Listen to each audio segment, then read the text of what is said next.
Ever wondered what makes a good photograph? The secret lies in the art and science of photography, a vibrant field that blends creativity and technique.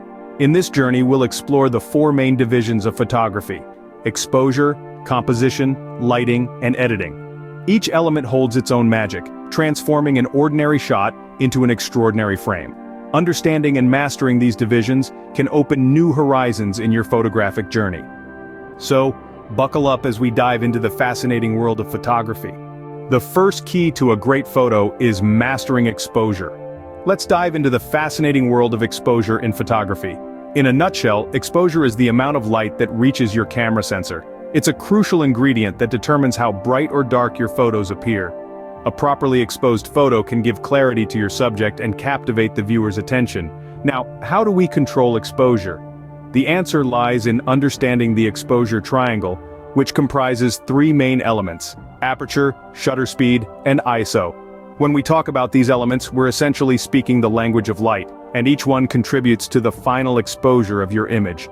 Firstly, we have the aperture. Think of it as the eye of your camera. It can open wide to let in a lot of light, or close down to let in a little. The wider the aperture, the brighter your photo will be. But remember, a wide aperture also gives you a shallow depth of field, making your background blurrier. Next, we have the shutter speed. This determines how long your camera's shutter is open to allow light in. A slow shutter speed lets in more light, making your photo brighter. But it also captures any movement happening while the shutter is open, which can lead to a blurred image if not controlled. Finally, we have ISO, the sensitivity of your camera's sensor to light. A higher ISO makes your photo brighter, but it can also introduce noise or grain into your image, which can reduce its quality. Balancing these three elements is like performing a delicate dance. Each move impacts the other, and it's your job as a photographer to find the perfect harmony. Remember, there's no right or wrong exposure, but rather an artistic choice that depends on the mood you want to convey in your image.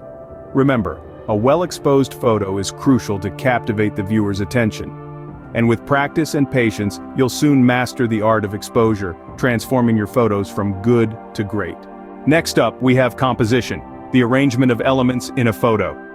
Now imagine you're a painter with a blank canvas before you. Each stroke you make, every color you choose, and the placement of these elements determines the final masterpiece. In photography, the same principle applies. The way you arrange the elements within your frame, that's composition. Let's dive into some of the key techniques for creating striking compositions. First up, we have the rule of thirds. Picture your frame divided into 9 equal sections by 2 horizontal and 2 vertical lines. The rule of thirds suggests placing key elements of your photo along these lines, or at the points where they intersect. This technique brings balance to your photo and makes it more engaging for the viewer. But what if you want to direct the viewer's gaze even more purposefully? That's where leading lines come in. These are lines within the image that guide the eye to the main subject. They could be anything from a winding road, to a row of trees, to a jetty stretching out into a lake.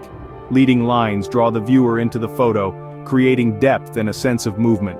Now let's talk about framing. This technique involves using elements within the scene to create a frame within your frame. For instance, you might use an archway or a window to frame a person or a building. Framing helps focus the viewer's attention on the main subject and adds context to your photo. Remember, these are just tools in your photographer's toolbox. The real magic happens when you start combining them in creative ways. Perhaps you use leading lines to draw the viewer's eye towards a subject framed in the rule of thirds, or maybe you use framing to highlight a focal point along a leading line. The possibilities are endless. With a good composition, you can guide the viewer's eye to the most important parts of the photo. And that, dear friends, is the power of composition in photography. So go out there, experiment with these techniques, and create your own masterpieces. The third division of photography is lighting, the most crucial element.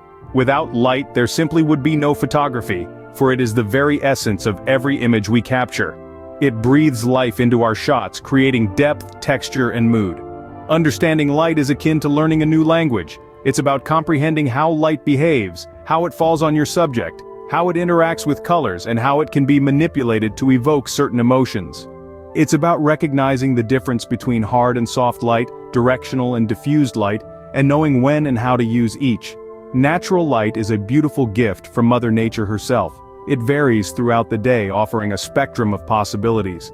The gentle morning light, the harsh midday sun, the golden hour's warm glow, and the subtle light of twilight, each brings its unique flavor to your photos. On the other hand, artificial lighting provides a level of control that natural light often doesn't. With equipment like flashlights, studio lights, and reflectors, you can create your desired lighting conditions, regardless of the time or place. But remember, lighting isn't just about illumination, it's also about shadows, contrasts, and tones. It's about using light and darkness together to create mood and atmosphere, to paint a picture that tells a story, to highlight what's important and to hide what's not. So, experiment with different lighting conditions, play with shadows, control your light, and watch your photography transform before your eyes. Remember, lighting can make or break a photo. It's all about how you use it. Last but not least, we have photo editing, the final touch to your masterpiece. It's like the cherry on top of a sundae, or the icing on a cake. It's crucial in defining your style as a photographer and making your photos truly pop. Think of editing as the process of refining your raw material, the photo, into a polished gem. It's where the magic happens, where the ordinary becomes extraordinary. You see, every photo tells a story, and editing is your chance to control how that story is told. It's your opportunity to accentuate the details, the colors, the emotions that you want to shine through. Imagine you've taken a photo of a sunset. The raw image may be beautiful, but through editing, you can make that sun a bit more golden, the sky a bit more vibrant. You can adjust the exposure to highlight the silhouettes against the setting sun. And let's say there's a distracting element in your frame, like a stray bird or a power line. With the right editing tools, you can remove these elements and keep the focus on your main subject. So you see, editing is not about altering reality, it's about enhancing it. It's about bringing your vision to life, about making your photos convey exactly what you want them to. It's about perfecting your art. A little editing can go a long way in transforming a good photo into a great one. So those were the 4 main divisions of photography. We've taken a look at exposure, which is about controlling the amount of light that reaches your sensor. We've explored composition, the art of arranging elements in a frame. We've delved into lighting, the key to creating mood and depth. And we've touched on editing, where you can enhance or alter your images. Each of these aspects offers infinite possibilities to experiment with. Thanks for watching. Please like and subscribe.